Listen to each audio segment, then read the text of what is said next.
BPL 2025 almost 50% run. এই জায়গায় দাঁড়িয়ে চলুন এবারে প্লে অফের প্রেডিকশনটা করে ফেলুন।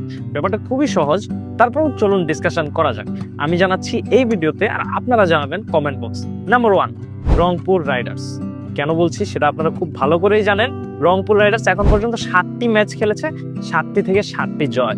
তাদেরকে যদি আমি প্লে অফের লিস্টে না রাখি, পাবলিক আমাকে মারবে। নাম্বার 2, তামিম ইকবালের ফরচুন বরিশাল। ফরচুন বরিশালও কিন্তু কম যায় না, 6 ম্যাচে 4টি জয় নিয়ে টেবিলের 2 নম্বরে রয়েছে। তাদেরকেও কিন্তু প্লে অফের লিস্টে রাখতেই হয় এবং এটা বাধ্যতামূলক। 3 নম্বর রয়েছে ইয়াশা সাগরের চট্টগ্রাম কিংস। ইয়াশা সাগর, হ্যাঁ বুঝতেই পারছেন, সেই কানাডিয়ান সুন্দরী মডেল। তার চট্টগ্রাম কিংসও কিন্তু খুবই ভালো পারফর্ম করছে এবারের বিপিএল জুড়েই। 4 ম্যাচে 3টি জয় নিয়ে তারা কিন্তু টেবিলের 3 নম্বরে রয়েছে।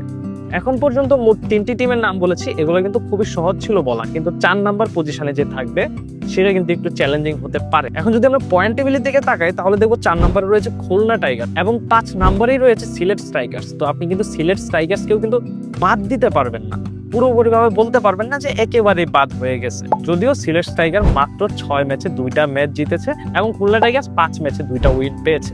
তো এইখানে একটা ফাইট হতে পারে। যদি আমাকে জিজ্ঞেস করেন যে আমি কোন দলটাকে এগিয়ে রাখবো, আমি পার্সোনালি সিলেটকে এগিয়ে রাখবো খুলনার থেকে।